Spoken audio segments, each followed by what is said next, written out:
যারা এখনো পর্যন্ত সচিবালয়ে রয়েছে, পুলিশে রয়েছে, বিভিন্ন গোয়েন্দা সংস্থা রয়েছে, বাহিনীতে রয়েছে, ওই হাসিনার দোসররা কিন্তু নির্বাচন ঘনিয়ে আসার সাথে সাথে নির্বাচন বানচাল করার জন্য তারা এই অগ্নিসংযোগের খেলায় লিপ্ত হবে। এবং এর ধারাবাহিকতা আমরা দেখলাম যে মিরপুরে অগ্নিসংযোগ, বিমানবন্দরে অগ্নিসংযোগ। আমার প্রশ্ন হলো, কেন 26 ঘন্টা লাগলো? কেন ফায়ার সার্ভিসকে যত সময়ে সেখানে ঢুকতে দেওয়া হলো না? সুতরাং সরকারকে বলবো, এই পতিত স্বৈরাচারের দোসরদেরকে চিহ্নিত করুন। একের পর এক আগুনের ঘটনা, এইগুলো কোনো স্বাভাবিক ঘটনা নয়।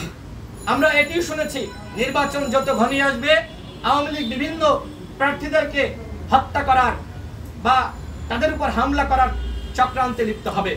আওয়ামী লীগ নির্বাচন যত ঘনিয়ে আসবে গুপ্ত হত্যায় লিপ্ত হবে। সুতরাং এই আওয়ামী লীগকে নির্মূল করতে হবে।